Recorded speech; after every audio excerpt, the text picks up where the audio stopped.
Okay, we are ready.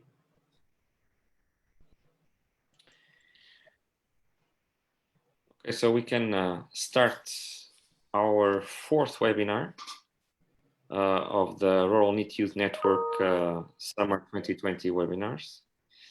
While the participants are still coming into our Zoom room, I'm just going to briefly remind small details, just some rules for our webinar.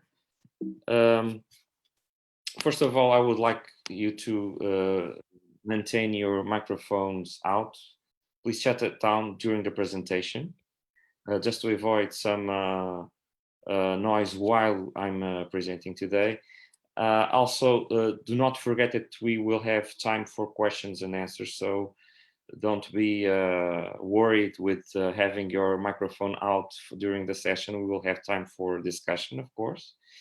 And if you prefer, you can use both Zoom chat or Facebook to write down your questions, because we are live in Facebook, so you can also participate in our session using social media. So as you wish, you can make your questions directly. We can keep up a dialogue on the issues of this presentation, or otherwise you can write down your questions. Before going to the presentation today, just a few notes on the Rural NEET Youth Network. This network is funded by COST, which is an European Cooperation in Science and Technology framework. It's funded by the EU, of course, and we have three main goals for our action during the next 4 years. This action started in October 2019. We are focusing on providing a network to research on the situation of rural needs, especially in Eastern and Southern countries of Europe, which are more affected by higher proportions of rural needs.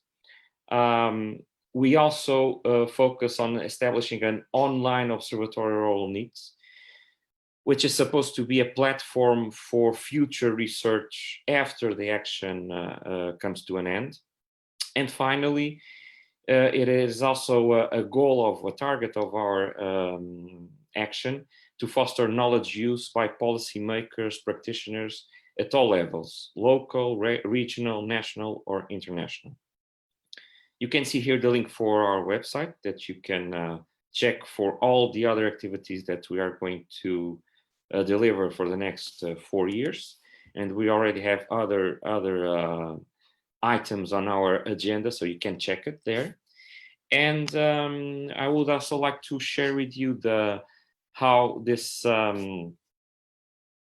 action is organized right now. We have 32 countries involved, 81 participants, all across Europe and outside Europe also. For instance, Algeria is one of our near neighbor countries, partners, that is already involved in the action.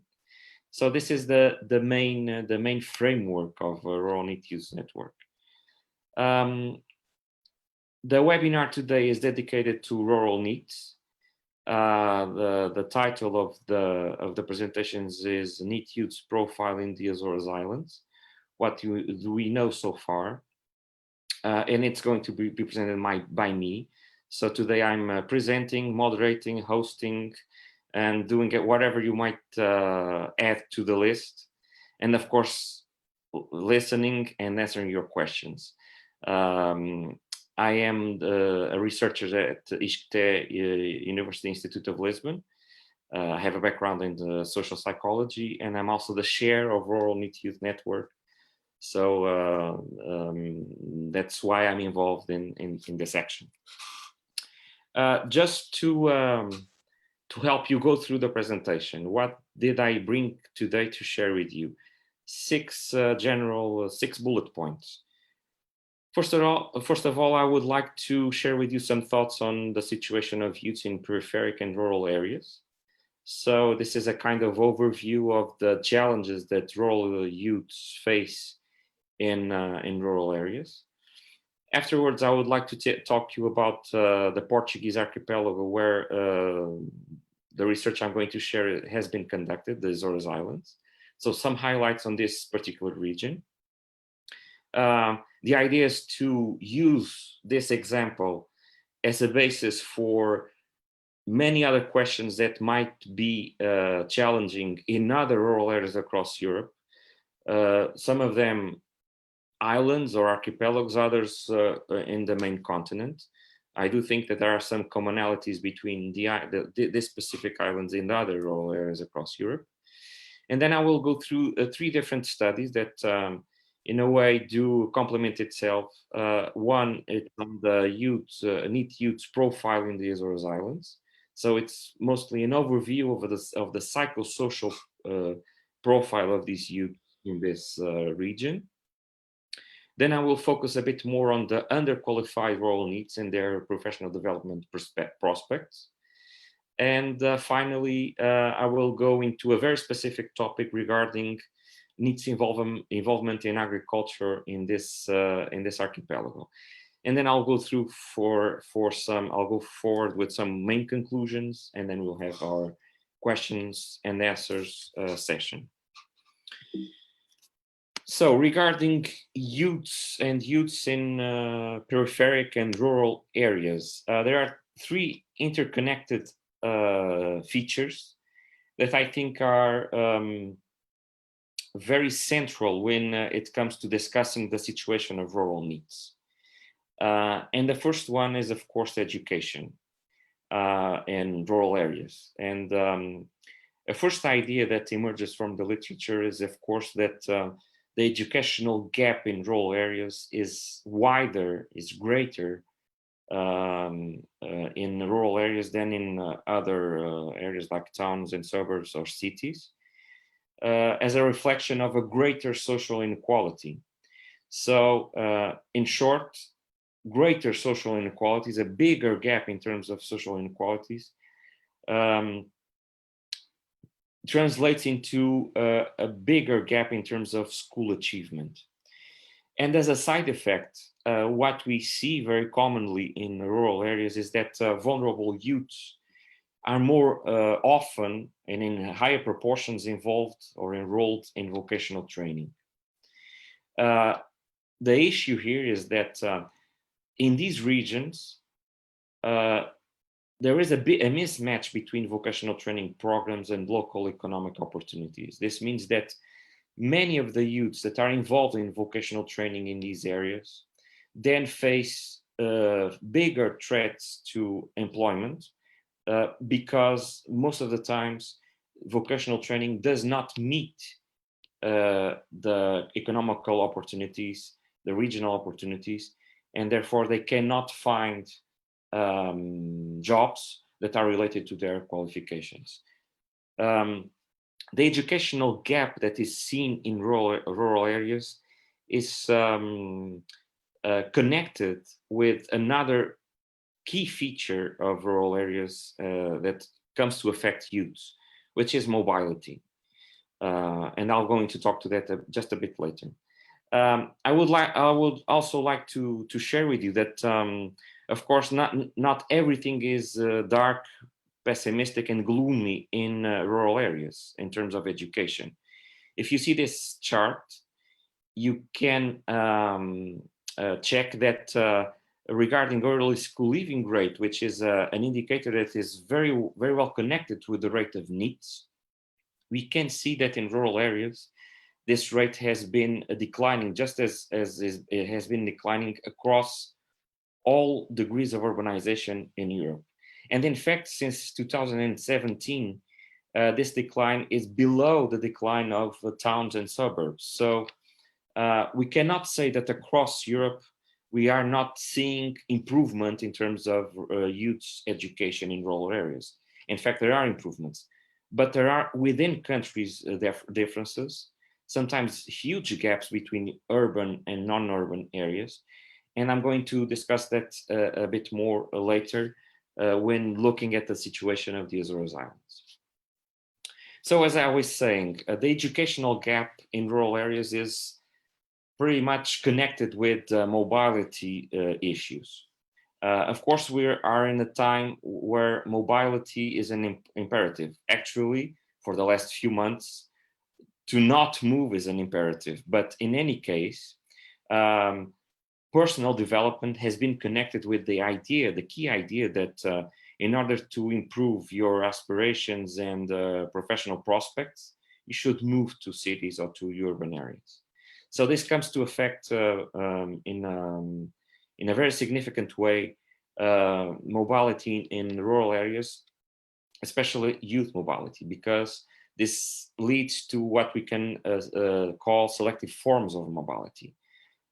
Most of the more resourceful youths, those that have more resources, more assets, a better and more privileged background, are in have a greater chance to move to cities. So this means that a strong community impact is created, because what we can call the critical mass of these areas is shrinking, because most of these youths will not come back. So the ones remaining are those that, in fact, have less resources.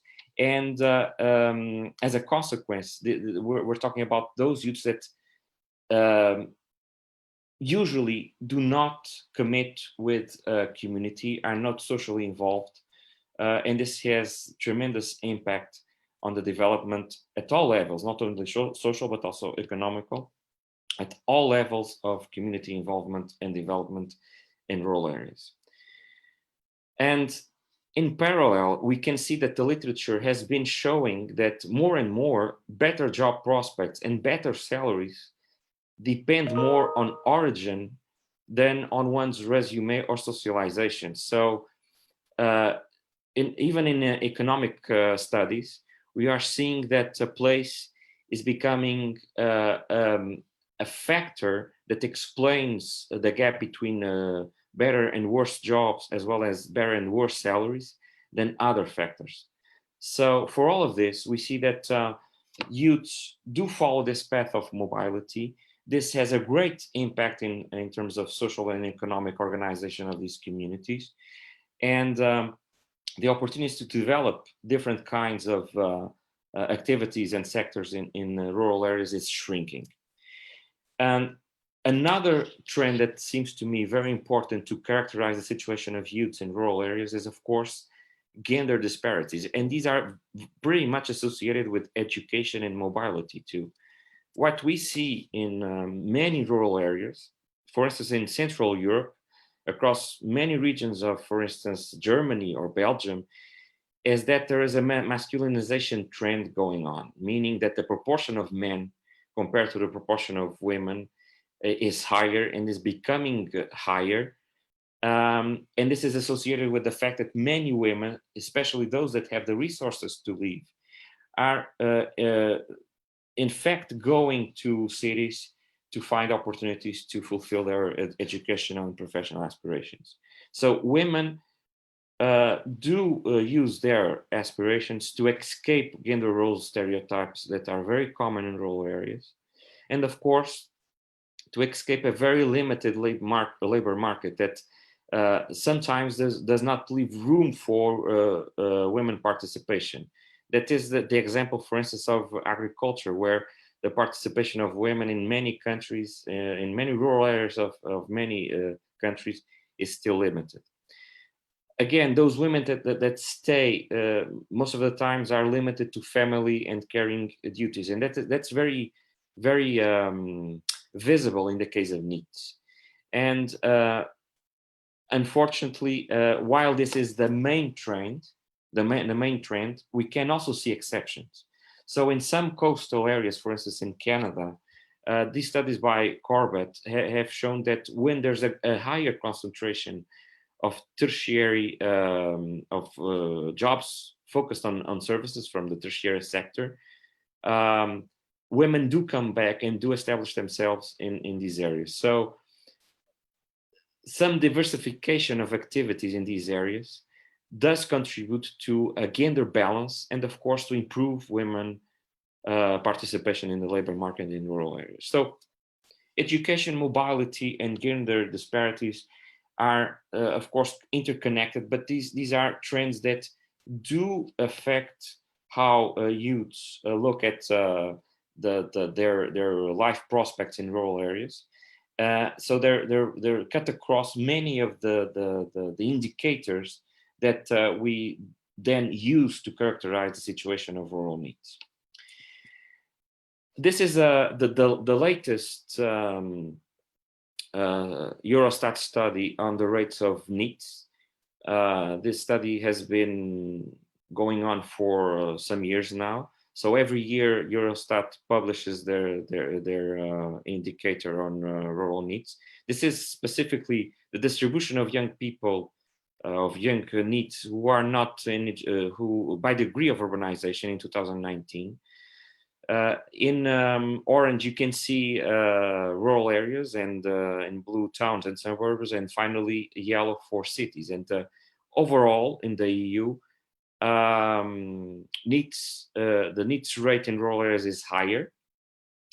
And in fact, from 2018 to 2019, the gap between rural areas and cities has increased. It's almost 4 percentage points now. And but the number of countries where the rate of rural needs is higher than the rate in other levels of urbanization has been decreasing. Still, as you can see, for some countries like Bulgaria, Greece, Romania, Latvia, Hungary, Croatia, there are huge within country gaps, which means that we have problems with this kind of gap between rural and cities going on in many countries. So, in fact, while the overall difference across Europe is not that huge, within countries differences are very significant. So it's more and more important that policy making and any kind of interventions look at the national and even to the regional level. So, giving you some highlights on the venue, the local, the region where this the studies I'm going to present took place. The Azores Islands are what we can say the western frontier from Europe. It's an archipelago of 9 islands. I can make this presentation of these islands in 2 different ways: the smooth way, or I wouldn't say the hardest way, but at least the challenging way. So the smooth way is just to show you some pictures.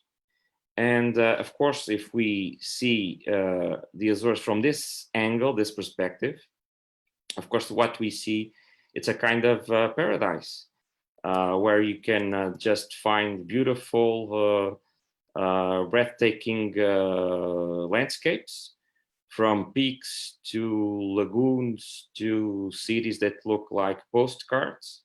And this is all true. This is beautiful. But of course, this is a region that deals, of course, with many different challenges due to many reasons. And one of them is, of course, the geographical situation of the islands. These islands are very remote. They are in the middle of the Atlantic. They're small islands. A good way to assess distances is to look at how much time you would take by plane to different places. So if you look to the west, it's 5 hours from Canada and 4 hours from the United States. And if you look through to Europe, to the Portuguese mainland, it's a difference of it's a travel of 2 hours, and then to the heart of Europe, somewhere between 3 or 4 hours, or even 5 hours. So it's very remote, it's isolated, but at the same time, it's in the middle of the Western world. And this is part of the history of the islands, because they've been always very important from a geostrategic strategic point of view, to the point that there is, for instance, military presence from the United States in the islands. So as you can see, it's at the same time remote, but at the same time very important from a geostrategic point of view. In the islands, the population is of about 1/4 of a million, but it's shrinking, which means that in about in 10 years, it lost about 5,000 people, which is a lot for the dimension of the islands. The primary sector represents 10.70% of the whole region's employment. It represents more in terms of earnings, because agriculture is a central sector in the islands. But still, as you can see, and this is probably not the trend in many rural regions across Europe, the tertiary sector, services, represent a major proportion of the employment of the whole region's employment. And this is due to the fact that if you have very isolated areas, of course, you have services, public services, which means that they account for a large number of the whole employment. The public employment accounts for a very big proportion of employment in the islands. This is a comparison between early school leaving rates in Portugal and the Azores. And as I said earlier in this presentation, within countries, disparities still exist in relation to this indicator. And the Azores, compared to Portugal, is a good example. Of course, for the last 15, 16 years, there has been a great deal of decreasement of early school leaving both in Portugal and in the Azores Islands. But if you compare the numbers between Portugal and the Azores Islands for 2018, you see that while in Portugal overall the rate is 11.8%, for the region for the Azores it's almost 30%. So this is a major issue here in the islands. And of course, this has a tremendous impact as a risk factor for becoming and staying in the NEET category. Here you can see the evolution in Portugal. It's a comparison between the evolution of NEETs, the NEET rate between 2018 and 2019. And more importantly, just to focus on the Azores Islands. As you see, from 2011 to 2019, the NEET rate has dropped in the Azores Islands, but still it's very, very high compared to the other regions of Portugal. So this clearly shows that while across Europe the differences are not that big, you have between countries differences in terms of the rural-urban gap in terms of NEET rates, but you also have within country differences which are very relevant. And this is the case in the Azores. So this is a hot topic in the region, which needs to be addressed with public policy. I will go on to present some exploratory studies on the situation of rural NEETs in the Azores Islands. And the first one, which has been published in the Journal of Youth Studies, is a kind of overview of main indicators of which are associated with employment rates, education, improvement of perspectives in terms of qualifications. So we looked at the goal of this specific study was to characterize the Azores Islands NEET profile in terms of their self-efficacy, which roughly means that the perspectives that these youths have of their own ability to achieve certain goals, barriers perception, education expectations, and professional expectations. The study was conducted in 2016, and it was made in the context of a EE grants project, which was delivered by a local NGO. And it involved mostly women, 62%. And these youths were aged 18 to 30 years old. And of course, they were all NEETs. And we found some interesting trends. First of all, one that is aligned with the literature. Of course, participants had stronger self-efficacy perspectives associated with access to a previous job contract.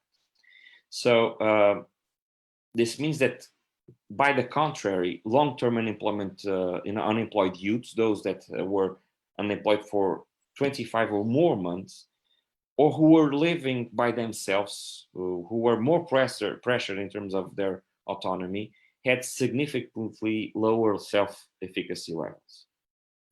Another outcome of this study, this one was a bit unexpected, was that none of the socioeconomic or previous job experience factors that we used as potential predictors were associated with a higher level of perceived barriers to professional development, with the exception, of course, of longer unemployment spells.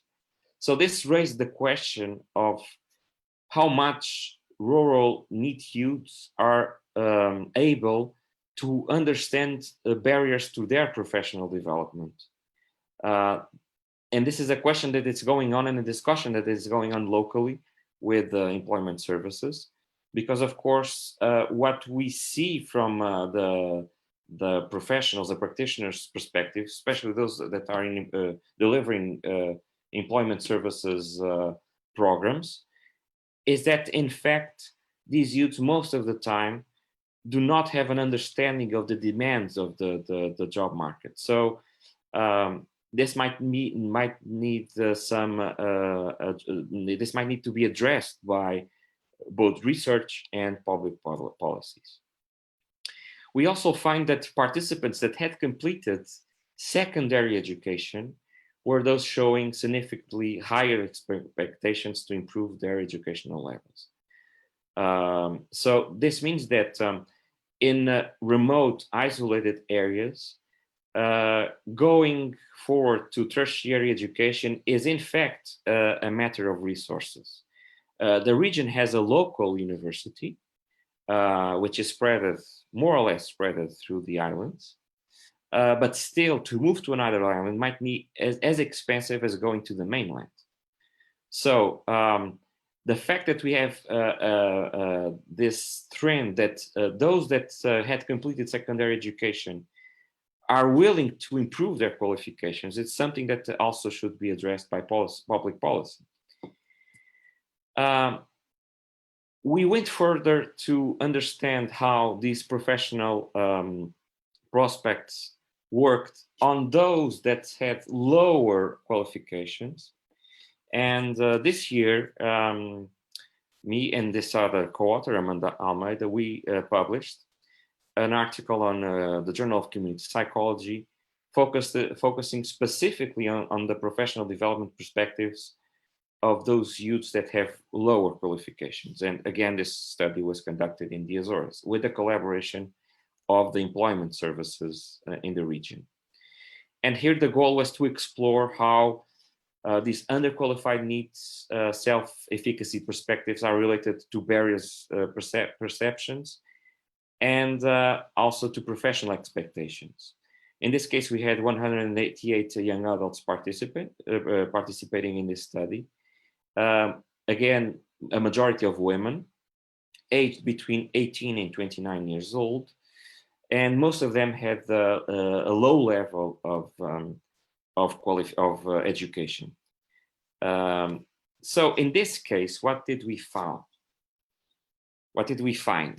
First of all, and contrary to the literature, higher self-efficacy levels were associated with stronger barriers perception. So in short, what we did find is that the more these youths are confronted with challenges in employment, they seem to believe more in their ability to face adversity. So this is a kind of a tale of resilience. The more they are challenged, the more they feel they are able to face challenge.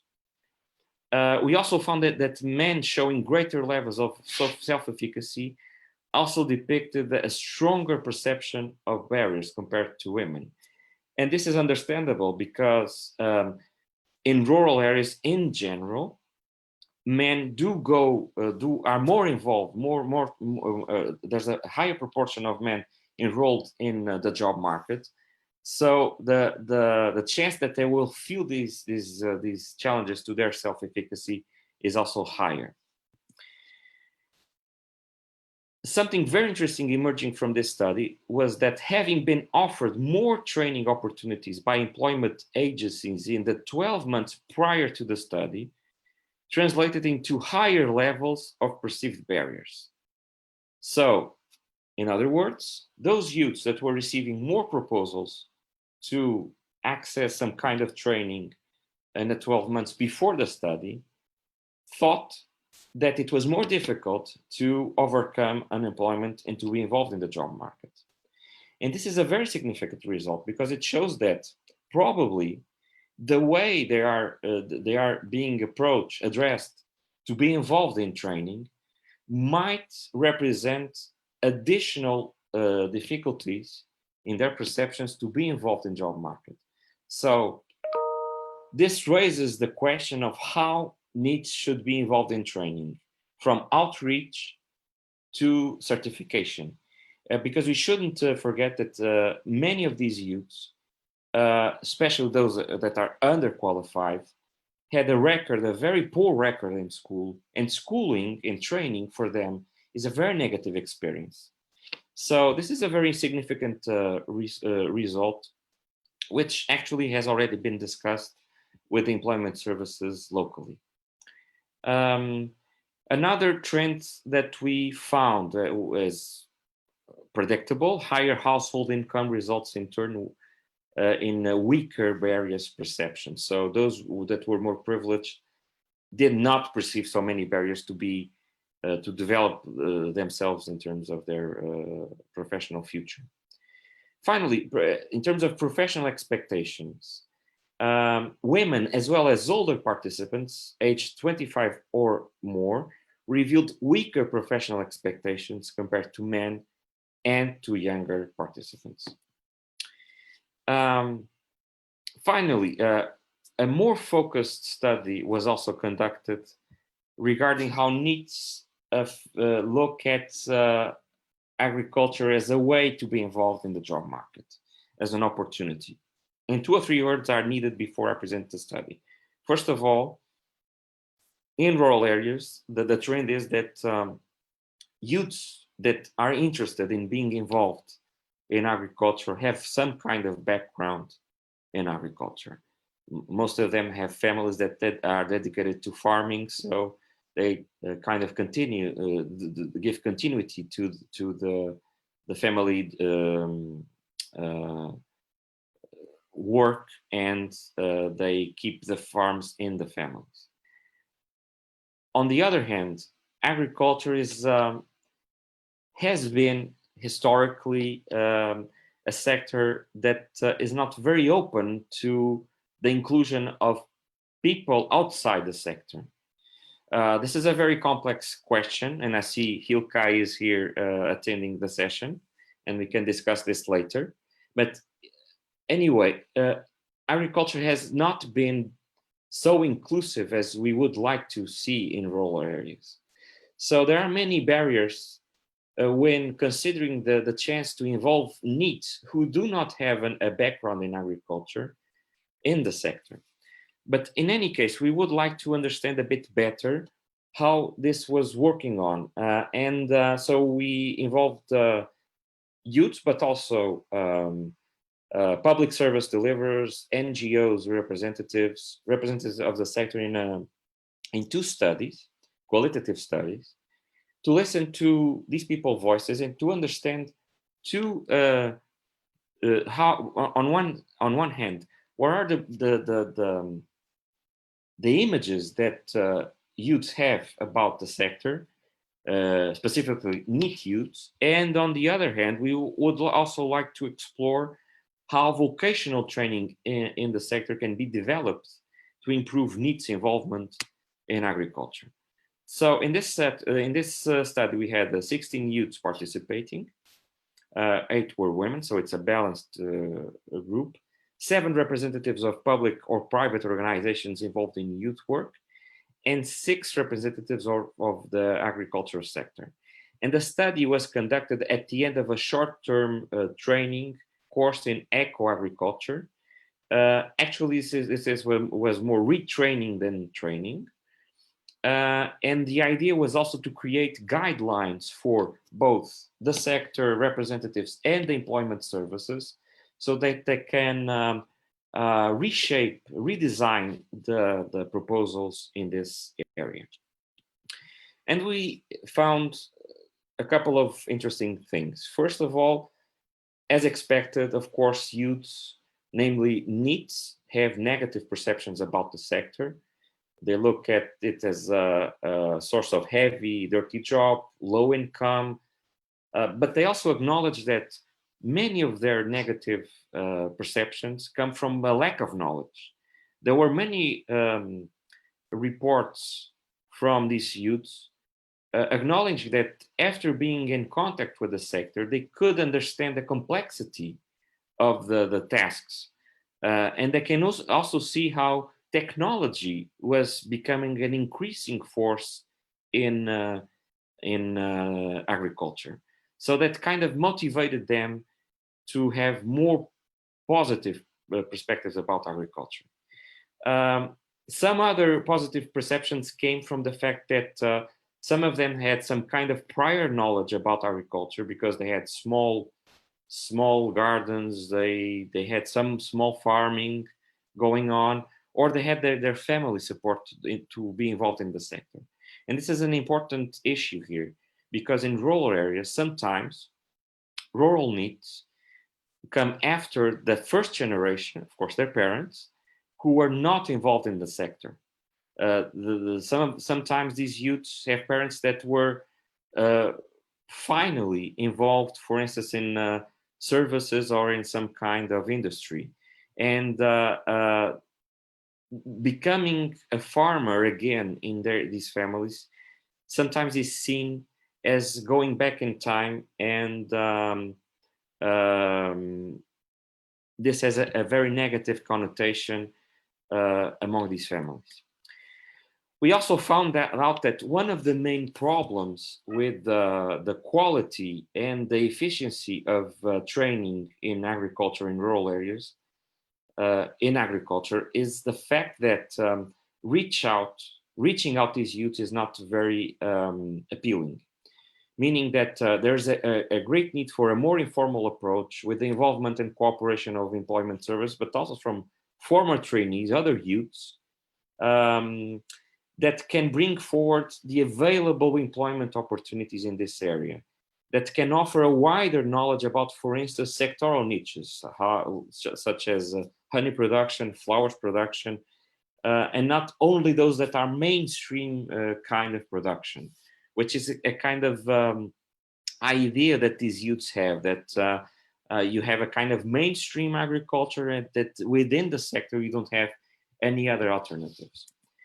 In terms of selection, it was also stemming out of this study the idea that it is important to prepare people for a selection process in the sense that before selecting people in a very formal way, you should provide people with information through workshops, visits to producers' farms, getting to know different kinds of productions, and mostly raising youth's knowledge about the sector before selecting people for training groups.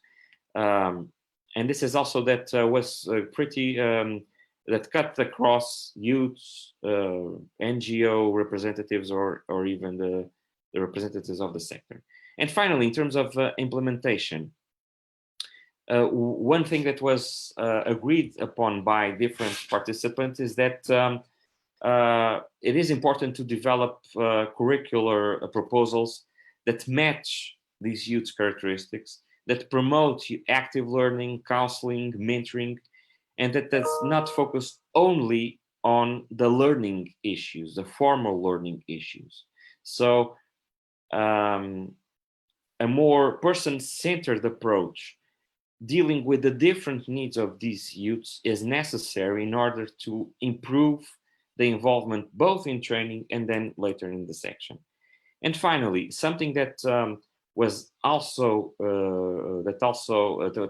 raised by the participants is the need to make more visible the gains and the results of these training or retraining programs in agriculture, making it more evident and more shareable through events, social media, and other ways to target the community. So coming back to some main conclusions that result from these three studies. First of all, and this is something that cuts across urban and non-urban areas, job markets offering more secure job contracts, of course, contribute to improve NEET self-efficacy levels. And this is important because self-efficacy is one of the indicators that predicts more positive professional development among youth. So this is a very relevant factor. Another result stemming from these studies is that probably NEETs have some problems, some difficulties in identifying barriers to their professional development. And this should be addressed specifically by programs delivered by employment services. In addition, greater investment on these youths with intermediate qualifications, those with secondary education, seems warranted at both personal and regional levels. And this means that programs that do give opportunity for these youths to become mobile, but at the same time to deliver their knowledge to their communities, might be a good and the necessary approach. Rural and underqualified NEETs do not allow themselves to have many plans in terms of their future. Their self-efficacy seems to result not from positive experiences, but more from being resilient to cope with the diversities. It is very important to note that having access to more training opportunities does not mean that you improve your perspectives concerning your professional development. It might be the contrary, which means that employment services should look at how they are providing these proposals to these specific groups of youths. And of course, women and younger rural NEETs seem at a higher risk of disengaging from the work market. And finally, just two concluding notes regarding the involvement in the agricultural sector. It seems that while negative perceptions about the sector are very dominant among youths, it is also important to see that these result most of the times of the lack of knowledge about the sector.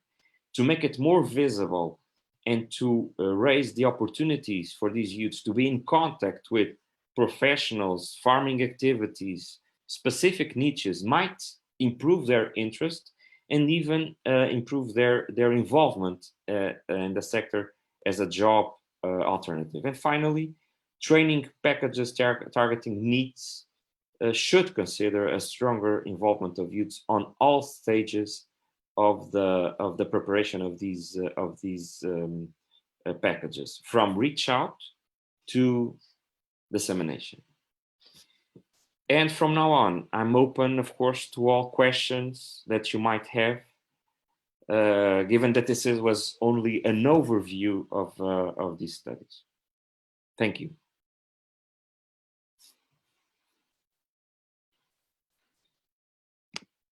So any question, I'm just going to check if there's any question here at the forum. No. So I don't know if, Mariana, if there's any question on Facebook. No, at this moment. Okay, so we can go directly to direct questions, if any, that the participants might have. Ilkay. Hi, Francisco. It was a very nice presentation. Actually, I know all your three papers I read earlier. Okay, thank you. That's why I don't have further questions. But I have still two questions come up into my mind, because currently I am working on a paper and I'm reading extensively school to work transition literature. And I found out an interesting results about the career shocks. And the literature gives that if you had a career shock, a kind of a discussion with your boss and suddenly lose your job, or kind of your job is closed, your company is closed, or there are some difficulties, shocks during your early career. And they say that this kind of shocks has a positive impact to improve your entrepreneurship skills and access to not job, but create your own job or increase your motivation in the labor market. That's why my question is related to, okay, we know stay in the position of NEET long term, it's not good. But did you ever cross with the positive stories that says there is a positive link between long-term, being a long-term NEET helps you to improve your entrepreneurship thinking skills, and if you heard, if there's a threshold of months, do you have something in your mind? No, I can think about parallel findings, which might be interesting to compare with what you're saying. When I look at the professional trajectory of NEETs, I think about several shocks because most of the times they're getting in and getting out the job market, at least a part of them, a proportion of them. So they have unemployment spells followed by precariousness, followed by one contract, followed by another unemployment spell. So they keep switching back and forth. And of course, you also have this smaller but very important group of NEETs that are long-term unemployed. In the case of these youths, what we see is that, and there are some OECD reports on this, what we see it's that their level of despair is so high that most of the times they don't have the psychological resources to even think about not creating their own job, but to find a job. So they are at a very low level of motivation. They tend to be completely disengaged from the job market, and to re-engage them in the job market means that there are several steps until you probably are involved or can even consider to create a job. So in this case, I think that literature you mentioned, although I don't know it, that literature you mentioned might be reporting the situation of youths that in general have been involved in the work market. Exactly, the literature that I'm reading during their early career. Yes. They just finished their study, they found a job, but they had a shock in the first job or the second short-term job, and it's great, gives them a thinking how I could do my company. Yes. So the issue here is that probably we're comparing very different sets of youths. And in the case of those that are out of the education sector, the education or employment sectors for a long time, the level of disengagement is so big that looking at the chance to create their own job seems like a kind of request to beat a world record.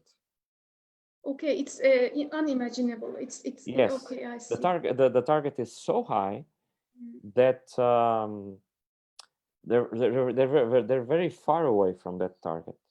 But you were successful in your third paper. You mentioned that the people who participated this Caritas program, they found a niche market like honey, flower production. This requires some skills of entrepreneurship, right? Yes, that's related to another to the job offer side too. The thing is, in very small areas and regions like the Azores, and I think we have discussed this before, I'm not sure, it's very easy to burden very much a certain sector with job demand. For instance, during at the peak of the crisis, the last economical crisis, not this one now, the previous economical crisis in 2012, 2013, in the whole region, there was no agricultural training going on. And after a very successful local project that we already know, As Nossas Quintas, that was presented by Tatiana and the other, and Maria Manuel and Leah last webinar, after that experience, 1 year later, just in Terceira Island, there were three courses going on, but all in the same area, mainstream agriculture. So And that's what is the reason suddenly? What is the reason suddenly it's pop up? Mushrooms, yes, it pops up. It's successful. Let's imitate. So, but the issue is that in a very small island, when you repeat continuously in a very short period of time the same kind of approach to training, you're going to saturate the demand. So you have no more demand, and you have many people with qualifications. So there's not a match between both sides. That's why in this particular case, these training packages are being orientated to specific areas like honey production, flower production, even winemaking is something that is being discussed, because there, as you know, there is some production in this island, in the north of the island, and there's a lack of people of young people working in that sector. So the idea is to try to focus a bit more in small niches, but to not repeat the same kind of content for 2, 3, or 4 years, because otherwise we will have too much people with the same skills. I see. Thank you. Thank you. I don't know if there are more questions. Hello. Here, Yanis, go ahead. Hello, Yanis. How are you? Hello. Nice being here.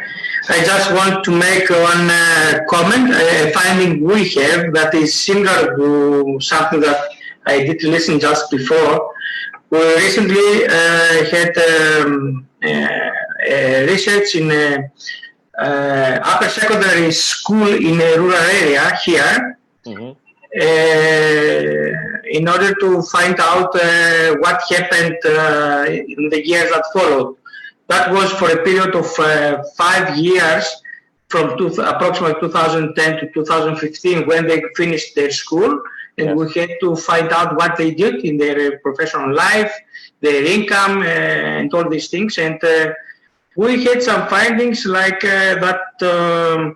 Although that it was actually a vocational upper secondary school, what they gained from there did not help them enough in their professional life.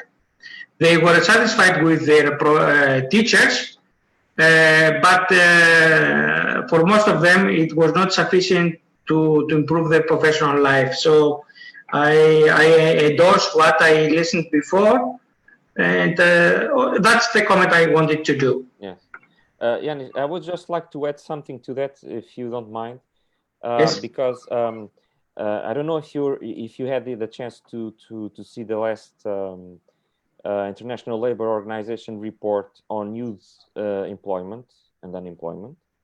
And there's a big discussion there regarding the issue that the youths that are most exposed to the lack of knowledge in terms of technology right now are those with vocational training only.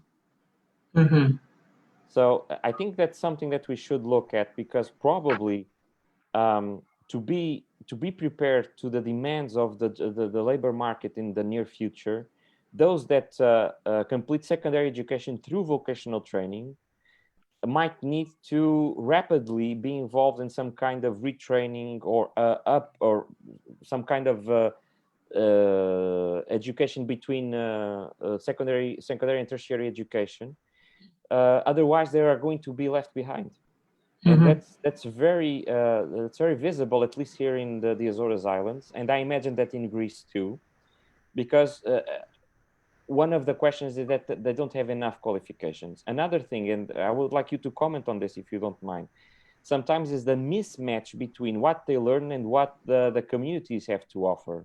Yes. Sometimes they learn something, and even in technology, but then the job offers in that region do not match what they learn. Is that the same there in Greece? Do you feel the same?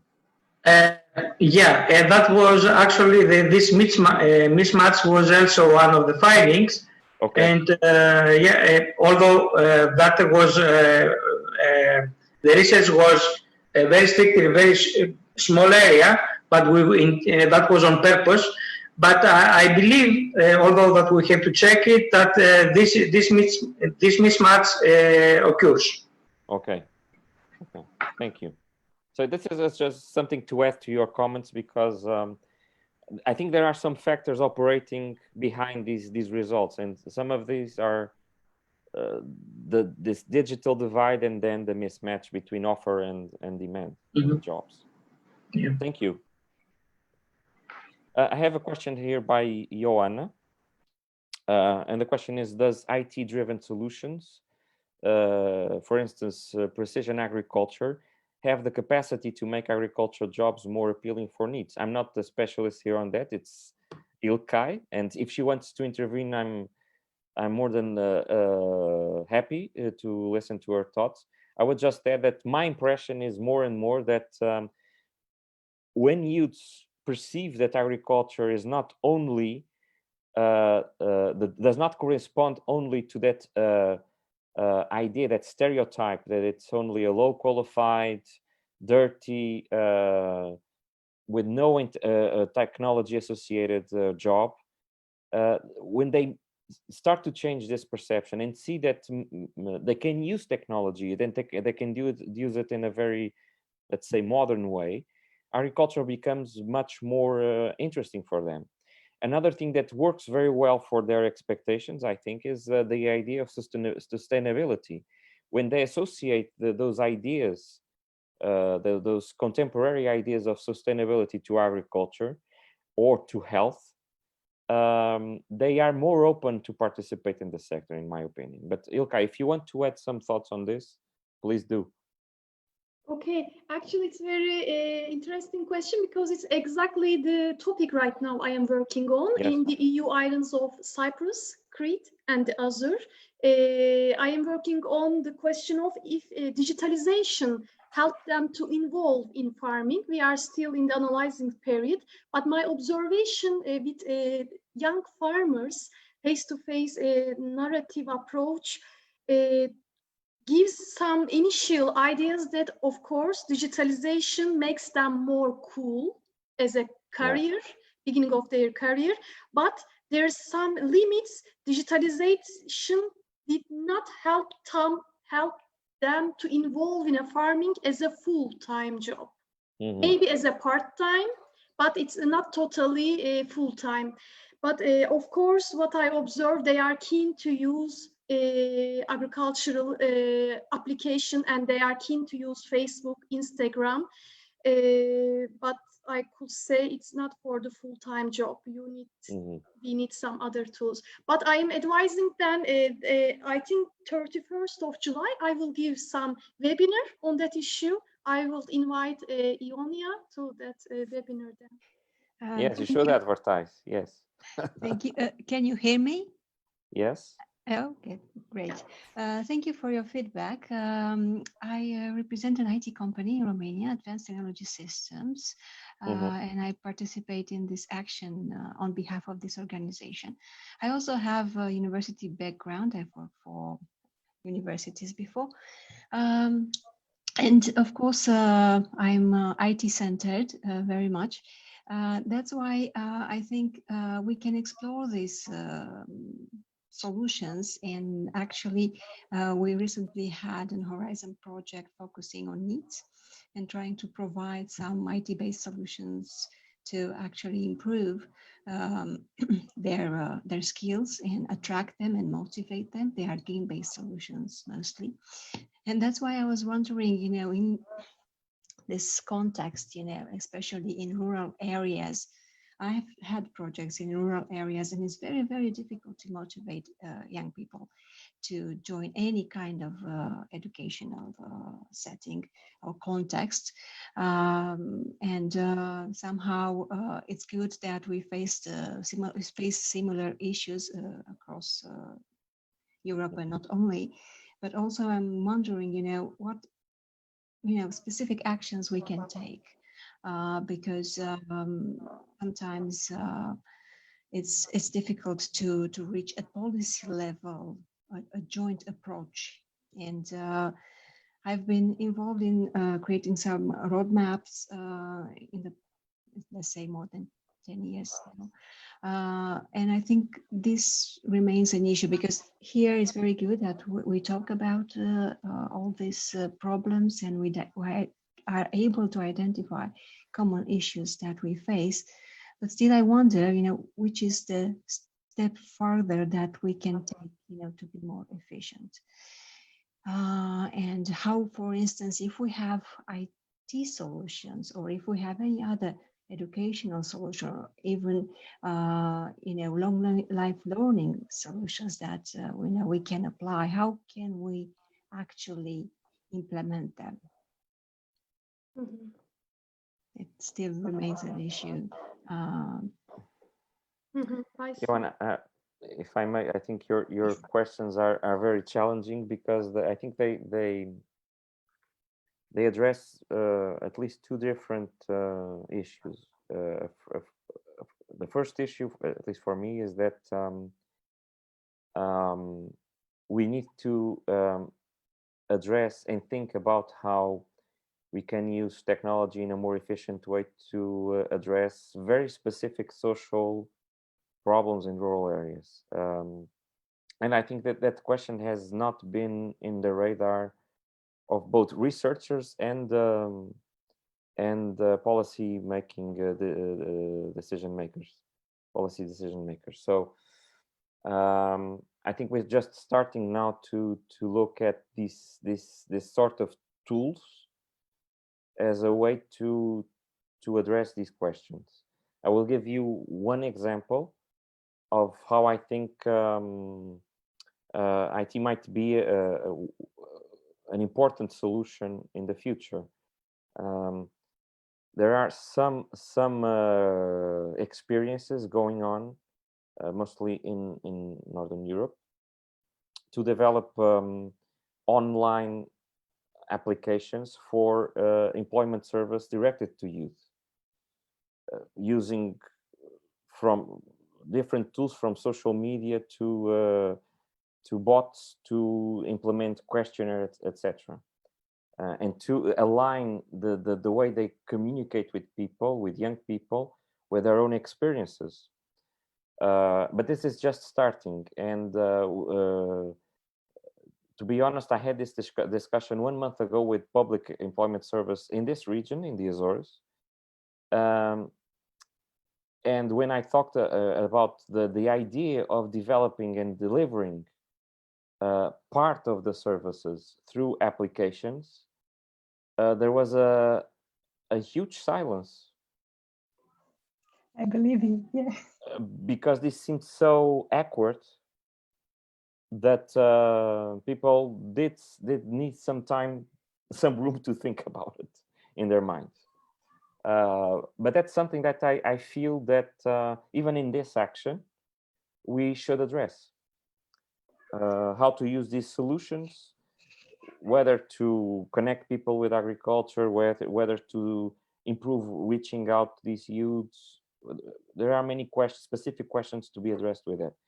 But the other level is always important, the policy making level. I think we have here a responsibility to try to connect with the EU level, national level, of course. But where I feel that this might be more effective for youths, it's at the regional level. meaning that when countries have, for instance, regional governments, strong local authorities or stronger local authorities, and if, of course, they're open to discussion, I see room for change. But that Yes. level is always necessary, in my opinion. I have been involved in several working groups of the Regional Development Agency in the south of Romania. Yes. And they are really working hard, and they have several Yes. projects, trying to push things in the right direction. So you have that several. experience. You've been experiencing that. Yes, yes. However, there is this big gap because these young people usually lose interest very quickly if they don't see a direct benefit Yes. for them. Okay, Yes. and we are trying to collect, for instance, feedback from them, and it remains very difficult because they don't see the very quick benefit they can get if they discuss with us. Yes. I mean, for instance, this is quite a challenge. Yes, there's and as a psychologist, and I've been working directly with youths for many years. I can report the same experience because the motivational levels of these youths fluctuate too much, but usually are very low. So to attract them and to engage them in a more continuous way is very, very challenging. Yes, so for instance, anyway, maybe we can target a little bit, what are the ideas that we can pursue, or what kind of solutions have worked. For instance, what has been perceived quite well was kind of like, provides role models or connections to public figures that act as mentors or something like that, as soon as they are able to connect, for instance, with public figures that they like, yes, then they are more willing, to cooperate and open up. Of course, it's very, very difficult, but there were some projects that basically provided some finance for that. And it can work anyway better than other attempts. In any case, I would like to just to remind you that one of the working groups we have, working group 2, is completely focused on practices, on identifying practices, and actually they're this year they're organizing a manual with several criteria to identify them, and our goal is afterwards to look for best practices that can then be analyzed in a much more detailed way, and to be in commas used as examples to spread across countries, for instance, or across regions. So it might be important, based on your experience, to keep an eye on that specific work group. I will try to catch up. I'm a little bit behind with the project activities, but that working group, because that's very important. We're not only aiming at research. It might seem, but it's not really the case. We're also working at the implementation level and trying to bring out the best practices, and based on that, trying to share them, and of course trying to connect the levels of decision with research, but also with implementation. And that working group has a very important role in that specific issue. Thank you. So I will try to update my and do participate, because as I understood, you are in contact with this kind of interventions. So yes, I try to follow up, as much as possible.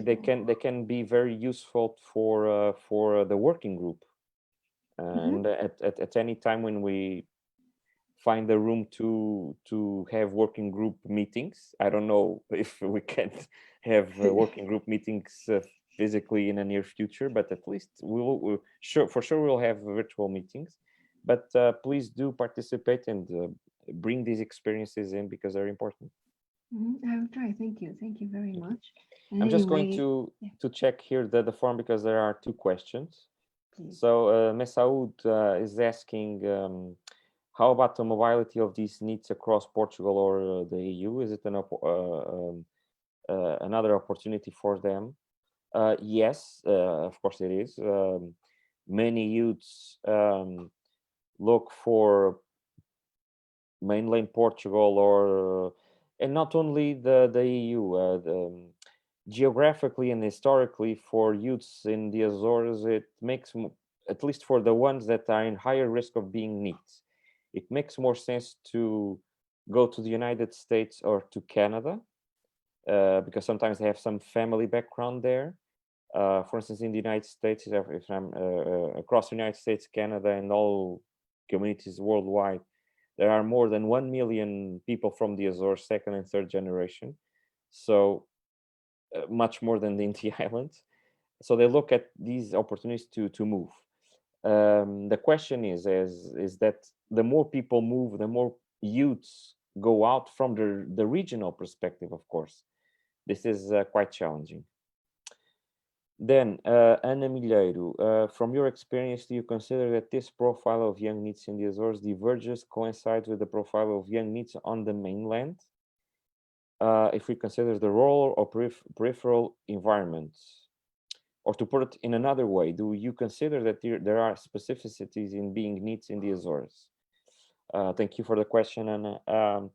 Yes, there are, and mainly due to mobility and education. I think these are the main differences. And what I mean by big differences is that in terms of mobility, you've seen the result probably regarding those that want to attend secondary, that have a secondary education certificate and want to progress. It's much more difficult because it's much more expensive to study outside the region, and even to move to the islands where the university has its own departments, it might be very expensive. So that's one issue. The other difference I would say is that unfortunately, and while they have been improving, the educational attainment in the Azores is still low. So this means that there are higher proportions of youths that are underqualified. And thank you again to Messaoud and Anna for their questions. I don't know if there's any other question. Questions, comments?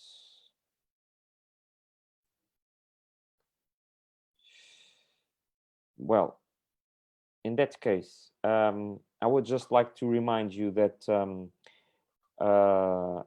after this webinar, we'll still have more sessions coming on. Of course, thank you for participating and for your questions and comments today. The session is recorded, so those that registered that could not attend, and as well as members and non-members, can follow this webinar on our Facebook. On Thursday, we'll have another webinar by Yale Tozun on the youth participation on the labor market. Yale came across our action some weeks ago, and actually she was invited to participate, and actually she decided then to become a member. So now she is also a representative from Germany in our action. And she will be discussing with us evidence from 11 countries on youth participation in the labor market. So a perspective more focused on youth employment and unemployment issues. I would also like to remind you that we still have our survey on, the survey on COVID-19 and NEET youths. Please do fill it in and share it locally. We're receiving some results from this survey, and we're trying, it's not still closed, but we're trying to organize the joint session with the Council of Europe, the Youth Department of the Council of Europe, for discussing these results and disseminating them. So if you could please complete the survey, member or non-member of the action, please do, and participate and share it. And from my side, after presenting, moderating, answering to questions, making comments, I think I'm done. So thank you very much for your participation, and I'll see you, I believe most of you, on Thursday. Bye-bye.